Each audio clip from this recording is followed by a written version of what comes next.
Big conversation on Constitution Day holiday. Should MPs be barred from being ministers as proposed by the Constitution Review Committee? Now, that's a question for you to respond to on all our social media handles,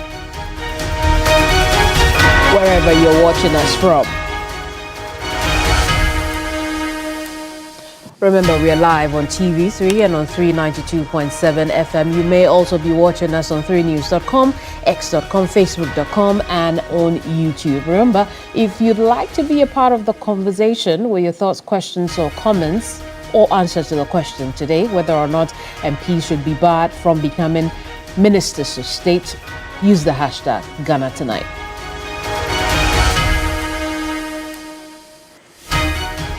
Here's a summary of the night's biggest stories in Ghana Brief.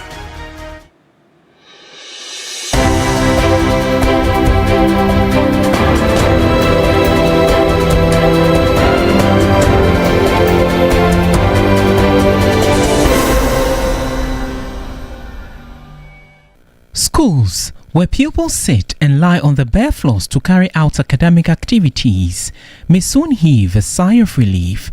President Mahama, during a just-ended 7th quadrennial and 54th Delegates Conference of the Ghana National Association of Teachers, announced plans to procure 2 million desks to address the widespread furniture shortage in basic schools across the country. We're procuring 2 million steel dual desks. We want to permanently end the pitiful sight of children sitting on stones or lying on their stomachs to read or write, especially in rural schools. We'll make sure that every Ghanaian child in every school will have a desk to be able to sit on in dignity and write or read.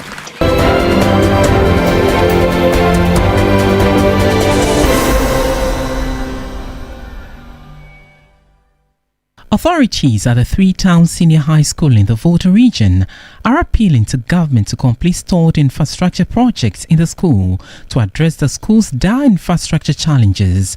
While the school struggles with a growing student population amidst inadequate infrastructure, several projects started at various points continue to stall.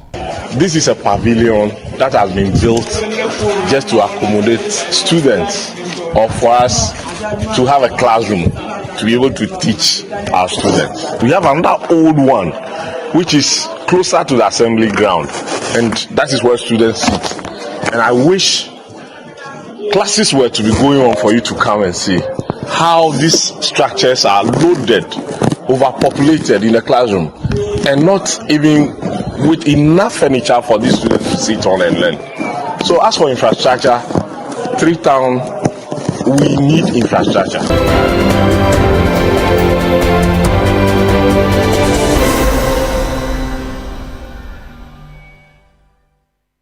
The Driver and Vehicle Licensing Authority is urging vehicle owners to migrate from the manual vehicle registration system to a digital platform known as onboarding ahead of the rollout of the new number plate system.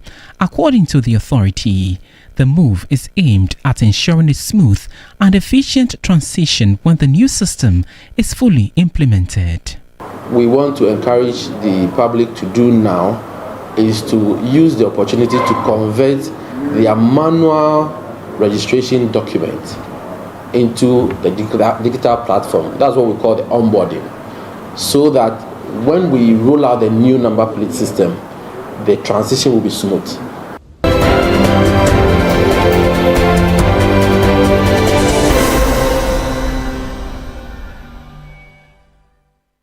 Police in Tamale have arrested several suspected drug peddlers in a major security operation aimed at clamping down on narcotics and other criminal activities within the metropolis. The arrest follows a 2-day special operation by the IGP Special Operations Team, which retrieved large quantities of suspected Indian hemp, opioids and illicit pharmaceutical drugs. The operation formed part of sustained efforts by the Ghana Police Service to combat drug abuse, drug peddling and other crime-related activities while maintaining peace, law and order in the Tamale metropolis.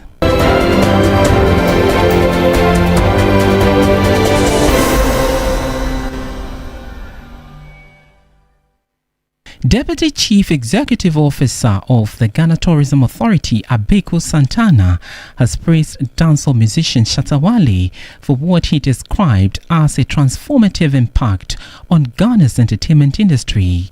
In a video shared on X, Abeku Santana said Shatta Wale played a key role in reshaping the narrative within the creative arts space, particularly how artists are valued and compensated.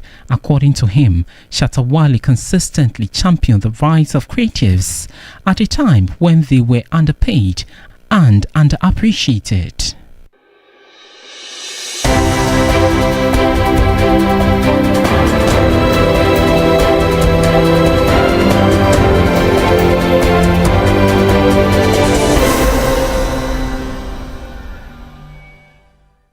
Just joined us is still Ghana Tonight here on TV3 and on 392.7 FM. Let's get into the big ones for tonight.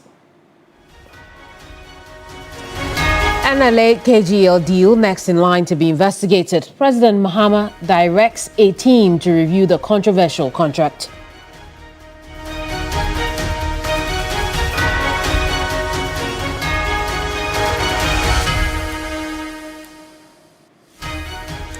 The President, John Dramani Mahama, has ordered a review of the contract between the National Lottery Authority and KGL Technology Limited. Now, this will be undertaken by an interministerial team whose scope of work is clearly defined, including renegotiating the contracts where necessary in the interest of the public.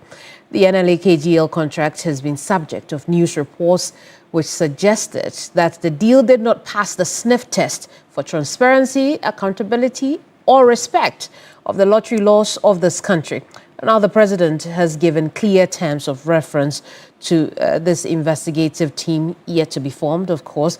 I want to take you over those terms of reference we have cited in that letter from the presidency. We know, among other things, to examine the legal basis, scope, duration, and financial terms of the contract, assess revenue sharing arrangements, fees, commissions, exclusivity provisions, and any contingent liabilities to the state. The team is also to determine compliance with the Constitution, the Public Procurement Act, and the National Lottery Act, and any relevant approvals. It is also expected to evaluate performance obligations, transparency requirements, data ownership, and audit rights, and then identify any clauses that unduly prejudice the state or constrain regulatory oversight. The president's letter also goes on to say the Attorney General, in collaboration, remember I told you it's going to be an interministerial team, and so the letter directs that there should be a team of officers from the Attorney General, Ministry of Finance, and the minister responsible for the National Lottery Authority. They will constitute this joint technical team to undertake the exercise and submit recommendations to the president himself within a specified time frame. I've got to add that time frame is not given in this letter just yet. Now, whether review establishes grounds for renegotiation, the letter continues, the team is to ensure that revised terms secure improved fiscal returns to the state, strengthen governance and accountability, preserve regulatory authority, and align the arrangement with government policy and best international practices. Also keep in mind that this story was originally reported by the Fourth Estate. I'll bring in now Suleiman Abrahima, who's the Executive Director of Media Foundation for West Africa, which runs the non-profits media organization, the Fourth Estate. Suleiman, I appreciate your time tonight. Now, based on the letter from the presidency, your Fourth Estate has been in touch with the AG's office on this matter. I don't suppose that this is news to you. All the same, this is a step in the right direction, right? Well, absolutely. I think that it's important to highlight the fact that the very first 4 or 5 sentences, 5 words, the letter actually begins with referencing the violations of the Fourth Estate. And so quite clearly, it is as a result of the work that we've been doing over the past couple of months on what we certainly find to be a veritable contract that is depriving the state of needed resources for our collective development. And so certainly it's a step in the right direction. And I certainly have to commend His Excellency the President for the bold decision. Because since we commenced these investigations and publications, we've come under intense pressure from even multiple media organizations that you would expect that once it is something that is of public interest, you would have had the media being interested. But otherwise, I mean, contrary to that, what we've been seeing is really a significant pushback from the media. We've had the whole Journalists Association becoming, in terms of if that are sponsored by KGL, essentially to downplay and counter whatever the Fourth Estate had been publishing. And so it's quite heartwarming that the president finds our work credible and says, well, it must be investigated or it must be reviewed. But perhaps even another vindication for the Fourth Estate. But when you look at the terms of reference, Sulemana, are they exhaustive enough? Certainly. I think for me, the most important point in the terms of reference is the fact that the president says the whole contract must be subjected to the Constitution of the Republic, the National Lottery Authority Act, Act 722, the Public Procurement Authority law, and any relevant regulations. So that essentially establishes the point the contract should be reviewed in terms of its compliance with our legal provisions. And then beyond that, it also goes into aspects related to the final obligations. For us, the most important thing is that the state must earn what it deserves from its business. In fact, no would you find a lottery authority in an arrangement such as what we have in Ghana. It doesn't happen. Right. Now, I'll just take you back into time. We know former managers of the NLA and even KGL have insisted the contract was above board and made NLA more profitable. How important will it be for the investigations to look beyond the profit numbers? What would you say to that?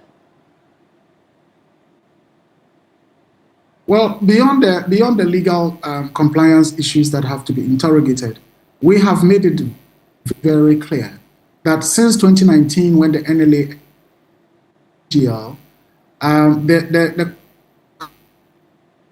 contributions in the fund of the Republic of Ghana has been reducing.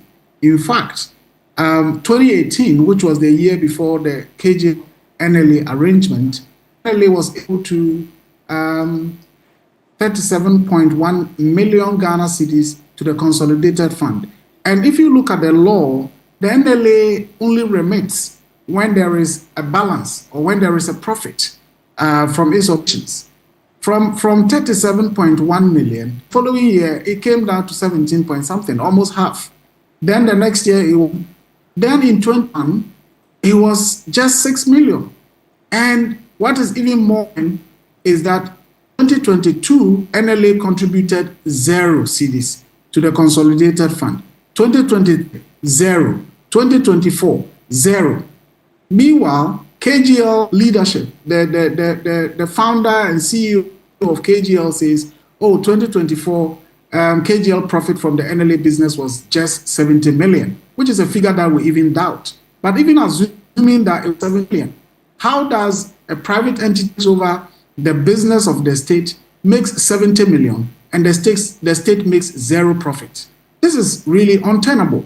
And beyond the profit, KGL says we earned over 3 billion in revenue. And how much did the state make? And then we are told it is KGL that is making NLA survive, which is really not a far departure from the truth. And I think that this committee's work would help us establish all that, whether the state deserves more or not, and whether the contract is compliant with our laws. I see. And then, back to those terms of references, we know that the president's letter or directive to the committee makes room for the contract to be renegotiated if the committee or the team establishes so. Is that concerning? Well, it is not. I mean, clear that if the team that will go through this process finds grounds for the contract to be renegotiated, then it makes it clear that the renegotiated contracts must ensure that the state makes, adequate monies from the relationship. That is all that we've been clamoring for. So even at the end of the day, if it is established that, well, there are no legal breaches, which we are yet to interrogate, then the most important thing is the state must earn as much as it deserves from its business. And as I've said, whether you look into the UK, you look into the Netherlands or Malta or any of these countries where lottery is a significant business, you would not see any kind of research as what we have, where NLA not KGL is making. NLA does not know. And when it determined how much KGL should pay, when we asked Samia Uku, what was led you to establishing or determining how much KGL should, there was no analysis. Nothing was done. So on what basis was determined that KGL pay about right now for 2024, for actually 25, about approximately 1 million Ghana cedis. How was that determined? There's no basis for it. And so I think that the president has taken the right step. Right. Our belief is that at the end of the day, the monies that the state earns will certainly be more than the 160 that it is earning under current arrangement. How helpful would it have been if this directive included timelines? No, it didn't, and it makes it clear that within a stated time frame. But what I know is that the president I believe, has communicated to the two ministries that are responsible, and so far, information that we are getting from the two ministries is that they have been given a very tight timeline, and I believe that within the next 2 weeks, the committee or the team that would go through this would have submitted its reports to the president as required by the directive. So I don't think that it's something that's going to take quite a long. My expectation that maximum within 1 month would have been submitted to the president. Very well. Suleiman, thank you so much for not only your time, but your service to the nation. I'll have you hang in there for me. Don't hang up yet. There's another media conversation that we'll have to have tonight, because the question on the minds of many people since the president's announcement of this is, will you support a levy to support public media broadcasts or services in this country? Let's get into that now. Is that a question to me?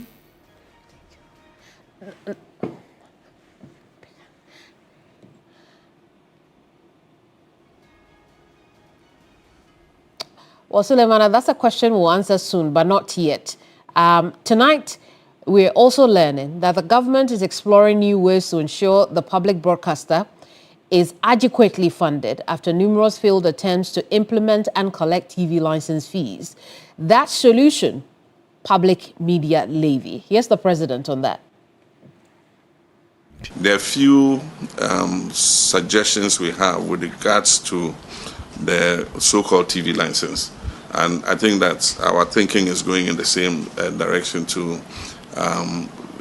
amend that law to make it a public media levy of some sort. And we're going to change the range of that levy so that it's better able to mobilize funding. Well, let's talk about the subject matter for a tad bit. Still with me is Suleiman Abrahima. He is the Executive Director of the Media Foundation for West Africa. Joining us now, George Sapong, who is the Executive Secretary of the National Media Commission, and Apia Kusi Adomako, who is West Africa Regional Director, CAS International, and very much opposed to the President's proposal. But I will start with you, Sulemana, because you had the question I posed earlier. Is this a more efficient proposal on funding public broadcasting? So for the first question is to say, do we need a very vibrant, sustainable, and viable media in Ghana? And my response would be yes. And of course, naturally, it would be the Ghana Broadcasting Corporation. The reasons are quite numerous, just as it's everywhere internationally.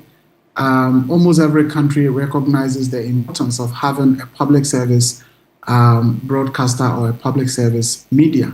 So the question then would be, is GBC now having the capacity, the resources, and what is required to render the services that makes a public service broadcaster very vital to the development of a country? And the response would be no. GBC has been struggling for quite some time now in terms of resources, in terms of logistics, in terms of equipment, and even sometimes the support that government has to offer has been an issue.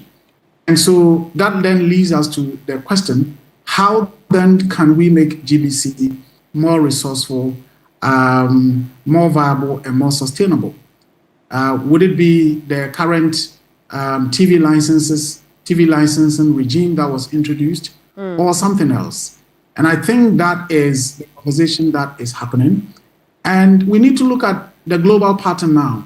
The UK has always had what we would say equipment-specific taxation, so television taxes, or TV license fee, as they call it. But increasingly, it's been proven that it is not a sustainable model, because people can have access to television on various equipment. So if I don't have a television set, does it mean I cannot have access to TV? No, I can't. And so there's specific legislation or policy that is indexed towards equipment is becoming quite obsolete. And that is why in places like Denmark, Sweden, Finland, and so on, what is being talked about is what is in the public service media taxation. And I think, as the president said, it will be a mechanism or a system that would enable easy mobilization of resources for the public service broadcaster. What is important is, as usual, if it were to come into being, how do we make sure that it serves the purpose for which it was introduced and will become another conduit for to make money? And so that is the direction that the world is going in terms of specific taxes. Right. As I said, Denmark, Norway, Sweden, they have these taxes in place. And I think that it wouldn't be out of place if we decide that we want to have. Very well. I'll have us look at a few more of the dynamics that could be associated with this. But let me pick the initial thoughts also of Apia Kusi Adomako and George. Apia, you are opposed to this. Why? To funding of the public broadcaster through some form of government support or some form of levy.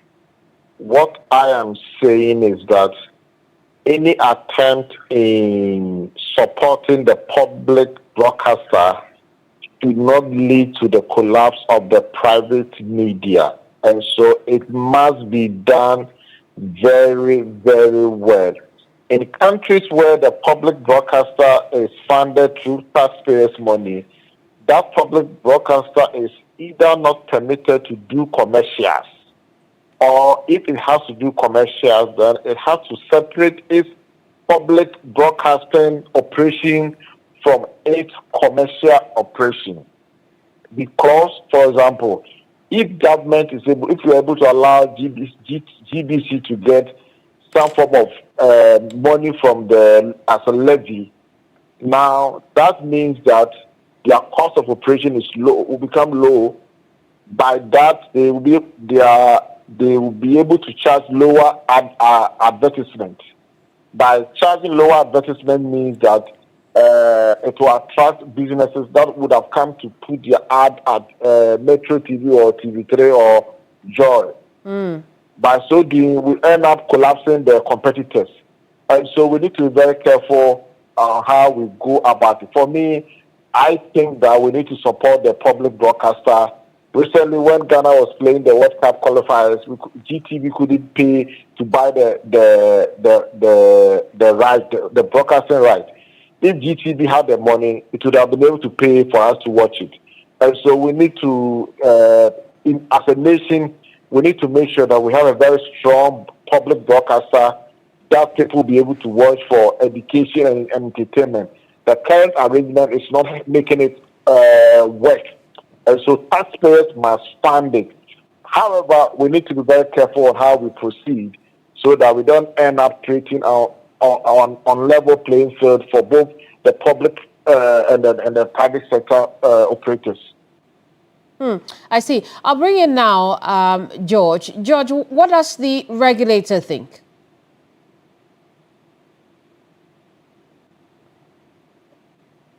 Hello? Yeah, what does the commission think about the president's proposal and the fact that a public media levy could be in the works?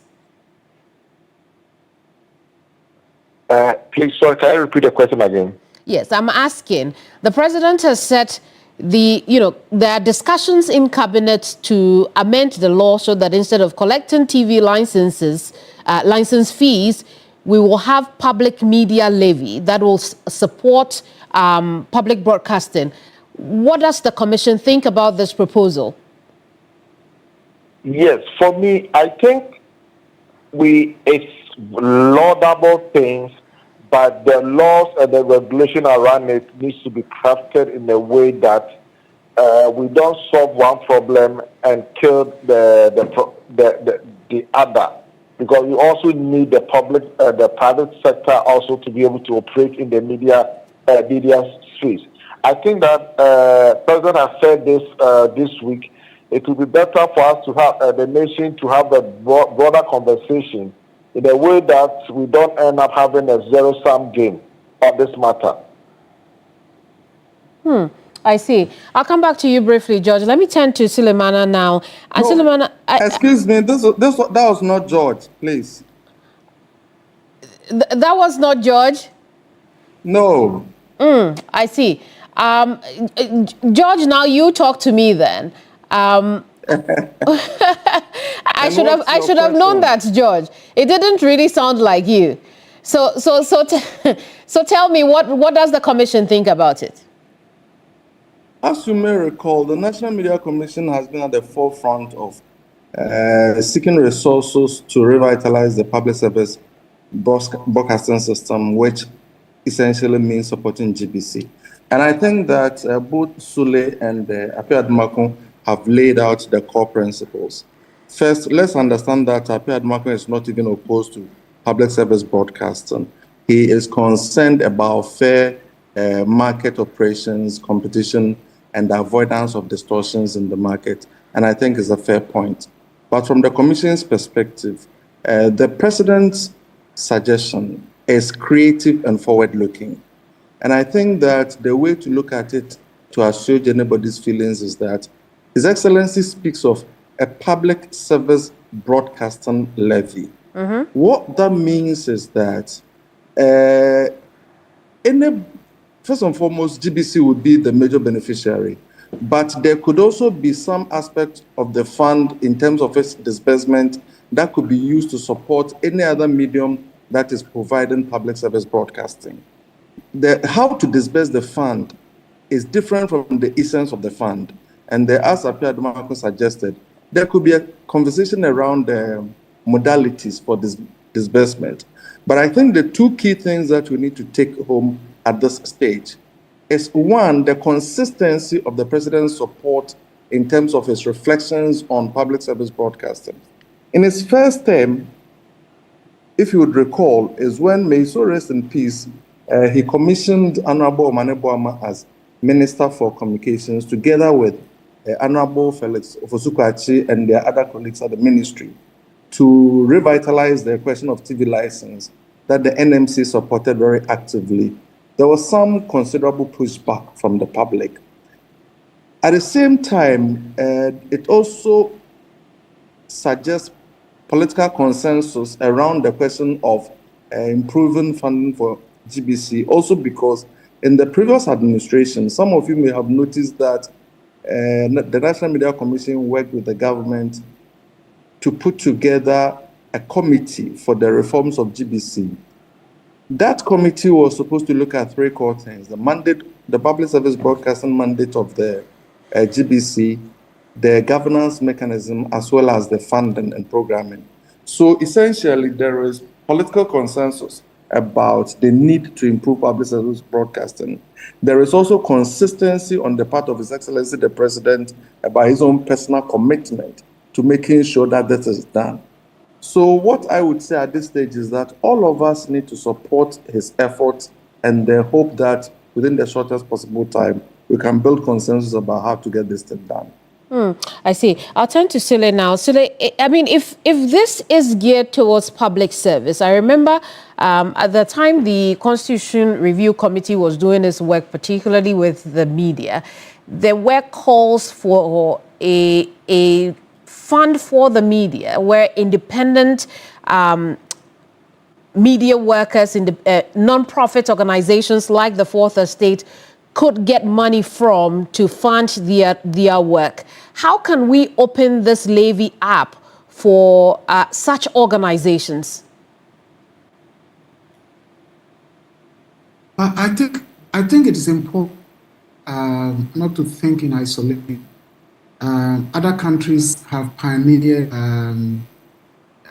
public service broadcasting and how it is funded, and how the general media landscape or the general media in countries are funded, and it's important that we learn from their experiences.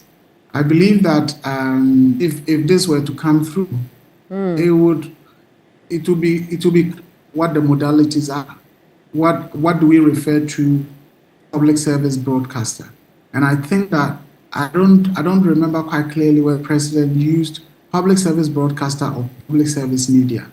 Because if it is public service media, then it's even more general. Then we can talk about the other media outlets, Daily Graphic, Ghanaian Times, even though there are concerns about their own efficiency and to the extent to which they really are supporting the causes that would contribute to national development. And so I'm sure at the end of the day, we clear definitions and scope in terms of what we refer to as public media or public service broadcast and how much resources would be managed. We need to also recall that under President Mills, if you remember, there was this media development fund that was allocated. It was allocated one time. I remember it was a million Ghana cedis at the time or something like that. But just within just the one allocation, we couldn't manage it. It was mismanaged.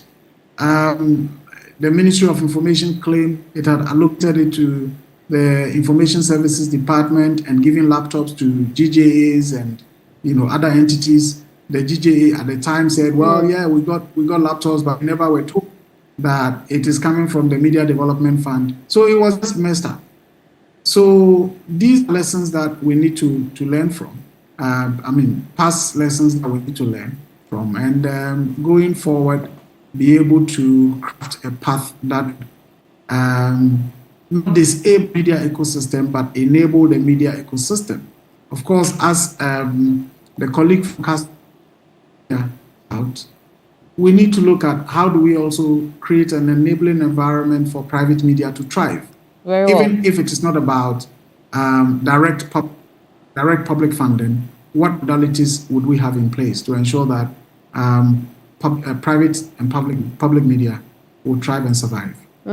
I see. George, what role do you see the Media Commission playing should this take effect?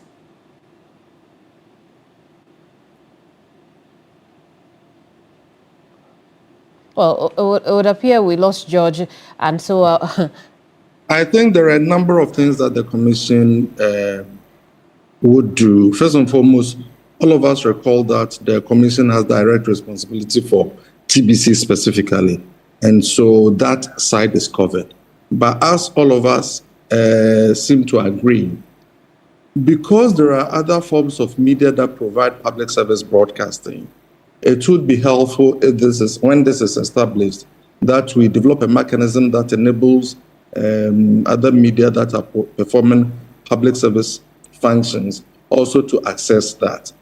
So I can easily see the Commission being at the forefront of either being the implementer of the fund or being part of the formulation and making sure that there's an equitable system for the management and operations of the fund that would accrue from the levy. The next thing is that for some time now, the Commission has been working on a media assessment system that we call the Professional Performance Index. We believe that that kind of index could be used in the evaluation of media that could qualify for any support that is available outside whatever of the levy could go to GBC. So there are a number of things that could be done, including also developing the entire framework for the operations of the fund that will be generated from the levy. But the bottom line is that this is a very creative idea that all of us need to support. There is also the likelihood, now that it's been termed public media levy, there is the likelihood of the political outcry that could come along with it. The opposition responding to the government then responding to the opposition, against the backdrop that when it comes to media welfare, there isn't really a national interest, or rather, the more accurate word would be there isn't public interest in media welfare in this country. So, gentlemen, here's my question to you, and I'll start with you, Appiah Kosi. How can we shield this from the political tennis ball that this could become in the future? Thank you very much. I think that we have the National Media Commission, and the Constitution is very clear. The laws, the statutes are also very clear on the role of public state-run media in terms of ensuring that they give a balanced and equal coverage for everything, a more level playing field. So I don't see this thing as a problem. I think what we need to do is that if we have to come up with this levy, of course the levy will be created by an act of parliament, and parliament will also there will also be an legislative instrument that is going to guide it. And it's true, all the safety checks and the restrictions should all be contained in the regulation in a way that we will be able to avoid an abuse. Sometimes we know in this country, sometimes the president appoints the chair of the board and the chair, and sometimes all of these things can be abused. But if the law is very clear, I'm sure that we can avoid the issue of abusing the system through political means. But again, setting up the fund is not a problem. Utilizing it becomes a problem. In Ghana, we've got a lot of statutory funds like the road fund that we pay for, other levies that we pay for. And the question is, will the levy that we are paying for be given to GBC? For the road fund, for example, every liter of fuel that we buy in this country, the money goes to the road fund. 50 pesos of every liter of fuel we buy in Ghana goes to the road fund. However, the whole of last year, not even a penny of the money that we paid went to the road fund. And so most of the time we think that, let's set a fund, which is a brilliant idea, but its operationalization, if government decides to even cap it, like the previous administration, for example, decided to cap some statutory fund like the Get Fund levy and other things. All of these things, we need to ensure that the funds that we are collecting is used for the right, what is intended for, not giving the executive the free hand, the discretion to also apply the funds to other things. Very well. Sulemana, how can we protect this from a derailing political discourse? I think we are not there yet. The president has mentioned it. He mentioned that it's something that is being discussed at cabinet. We are not even sure whether it will be approved at cabinet level before it begins to find its way to parliament and all of that. But elsewhere, where such levies are in place, in fact, it's actually one of the ways of curing the undue political interference with the public service media. Because if we are all paying taxes to fund GBC, then the government's control in terms of payment of salaries, and if you are the head there and the government wants to frustrate you, maybe then funds are not released, then it's almost like you cannot operate effectively, your staff are having issues with you, and so on. But if there is a fund like that and it is statutorily paid and the law requires that, whether quarterly transfers or monthly transfers, and it is made, and the organization is well resourced, well endowed, the capacity of any government to want to control such an entity becomes far less. Just like we have the BBC example. BBC is what it is, even though, yes, there is some governmental support, but given that it is funded as a public service broadcaster, it has the independence to do its work in an efficient and in a credible way. So certainly when we get to but the most important thing is that it needs such support. GBC remains a very vital institution. And as I said, when we get to the point, I'm sure if it becomes a piece of legislation, we may all subject it to some scrutiny before it is passed. George, you have the last word on this one. How can we get national consensus on this? Yes, you may recall I started by pointing out that there are two core principles that excite me. One is the president's own personal consistency as demonstrated in his first term and now. The second is that there is political consensus on the question of funding public service broadcasting. So it is one matter that I think that the president's current position reflects both continuity of thought and cross-party consensus. And I think that we should all be excited about it.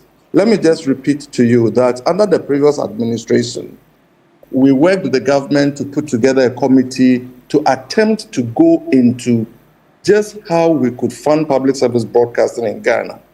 The advantage in what the president has done is that he has moved beyond what we were seeking to reflect on through the committee by coming up with a specific idea that I think is well thought through. So I do not anticipate that we are going to have politics around this. Right. But as my colleagues have said, the Constitution provides safeguards. It enjoins the state-owned media to afford fair and equitable coverage to all political parties and candidates under Article 55. And then under Article 163, it provides for a broader provision where the state-owned media generally have a responsibility for providing fair and adequate coverage to all contesting parties in any issue of public interest. So the suggestions about an act setting this up and the clarity with which the act is framed and the consistency with which all of us support the idea would help us to deal with any idea of partisanship. Finally, let us all recall that in the earlier discussions about TV license, the people of Ghana pushed back upon two core principles. One was that they had doubt about the quality of programming on GTV. The second was something that Admako has raised about people even saying that I don't want GTV. Why should I pay a levy that supports GTV? All of us in the media will have responsibility for first explaining to people why public service broadcasting matters. 2 Two, the second part is that when this is done, all of us will have to work together with GBC to make sure that there is value for money in terms of their work. Fortunately, I think that all of us can see signs that there has been recent development in terms of progress that they have made in improving their content. So all in all, I would repeat that the president's idea is very forward-looking, it's very creative. All of us need to mobilize to support it. Thank you. Hopefully we get there soon. Gentlemen, thank you so much for your time tonight. Sulemana Brahima, Executive Director for the Media Foundation for West Africa. George Sapon, Executive Secretary of the National Media Commission. Apia Kusia Dumako, West Africa Regional Director, CAS International. I appreciate your time tonight. You're still here on Ghana Tonight. In case you just joined us, you've missed two big conversations. You've missed two big conversations, but another big one is on the way, and the question is, should MPs be ministers?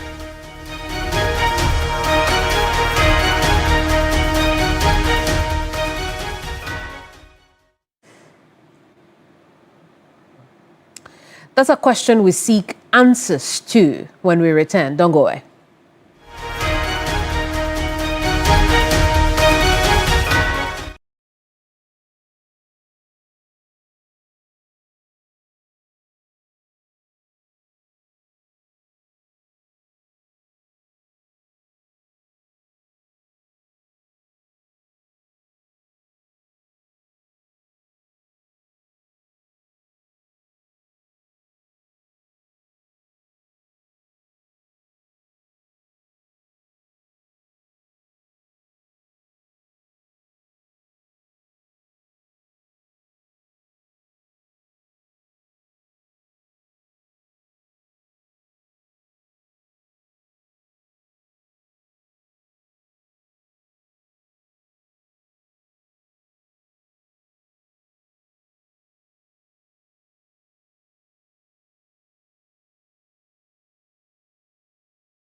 Welcome back and happy Constitution Day. The day itself, January 7th, is set aside to reflect on Ghana's remarkable democratic journey since 1992. Tonight, we put the spotlight on what could be a future change in Ghana's constitution and may answer the question, should MPs double as ministers? Now, take a look at this. Because in the Constitution of 1992, ministers of state shall be appointed by the president, it says, with the prior approval of parliament from among members of parliament or persons qualified to be elected as members of parliament, except that the majority of ministers of state shall be appointed from among members of parliament. Now, there's a lot of members of parliament, so I'll break that down. Members of parliament here is the yardstick per the current constitution. It says that appoint them from parliament, refer to parliament for approval, and the yardstick for measuring who qualifies to be minister of state is anybody who qualifies as a member of parliament. Now you get it?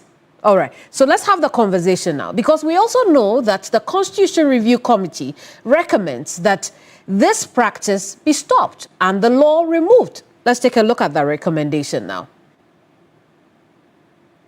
which also says a clear separation between Parliament and the executive, proposing that members of Parliament, and listen carefully, members of Parliament should no longer be appointed as ministers. The change, according to the report, the CRC report, is intended to strengthen legislative oversight and reduce conflict of interest.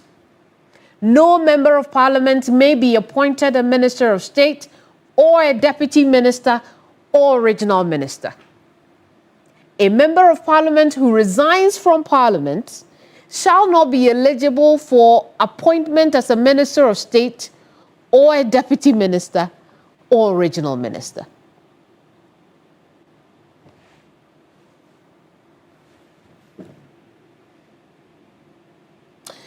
A raft of changes that are being proposed as far as the status quo is concerned. The CRC report says this is to strengthen legislative oversight and reduce conflict of interest. So the question, should this proposal be accepted? Should we ban our MPs, or bar, more appropriate word, should we bar our MPs from becoming ministers of state? Dr. Richard Fiadomo is the president of the Chamber of Local Government. Doc, thank you so much for your time tonight. I wonder what you think about this. Good move, good proposal. What are your thoughts? Yeah, thank you very much, and greetings to all your cherished viewers. I think it's a very good proposal, and I appeal to all Ghanaians and indeed the government and indeed parliamentarians to accept this for the furtherance of the democracy of this country.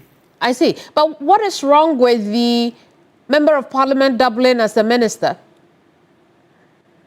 The problem we have, which practically is the case, is that I go to the polls to vote for an MP. When I have finished voting for the MP, by sheer lack or providence or whatever situation, that person becomes a minister of state. He or she has an office in parliament. Now he has another office because he has been appointed as a minister, deputy minister, or a regional minister. You go to parliament, they are not available in parliament for you to see them. You go to their office as a deputy minister, regional minister, or a substantive minister.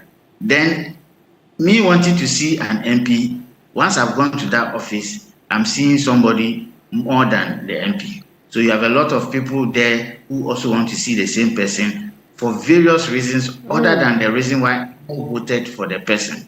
Now there are a lot of protocols. Is here where you are coming here, all kinds of things, and sometimes we end up not seeing them. The truth also of the matter is that many of the MPs who are deputy ministers, regional ministers, and indeed substantive ministers do not make good use of their offices that are in parliament. So the citizens are becoming frustrated because the people we vote for, we are no longer able to assess them because their status has changed. Flip the coin to the other side. I vote for an MP. He goes and he becomes a minister. Minister for Foreign Affairs.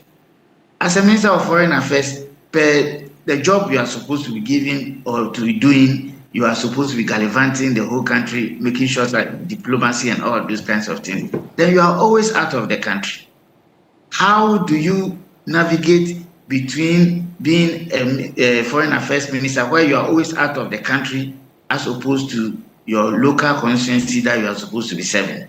And when we talk about serving the constituency, it is not just about you sending monies or asking things to be done when you are not physically present. I see. So, Doc, what do you say to anyone who says, look, the current state of affairs allows us to kill two birds with one stone? Have a member of parliament who doubles as the as a minister of state, a deputy minister, a regional minister, and then we cut costs. I strongly disagree because we have not done a content analysis of what we are actually losing. If the argument I was making, if as a foreign affairs minister you are always out of the country, you are not in parliament, for Christ's sake. You don't contribute to the debate in parliament. You don't contribute to the voting in parliament. So what we have asked you to do, you are not able to do it in parliament. Are we able to quantify the cost of his absence? If you are a finance minister, you are so busy, a local government minister, you need to gallivant the whole 261 district to make sure that everything is okay. So what we are not quantifying is their absence and their inability to participate in parliamentary business, yet we are paying them as members of parliament. We pay them as members of parliament because we expect them to be on the floor of the house, debating, attending subcommittee meetings and all that. But if they become ministers, the truth of the matter is that much of the time they are not in parliament. So are we quantifying the loss of time, whereas we are still paying them? So anybody who wants to make the argument to just oppose the two, and they will be able to know that we are actually losing money when we want to cut costs. Because at the end of the day, one person is not able to perform both roles effectively. For example, for now, the NDC has overwhelming majority, so you may not feel it.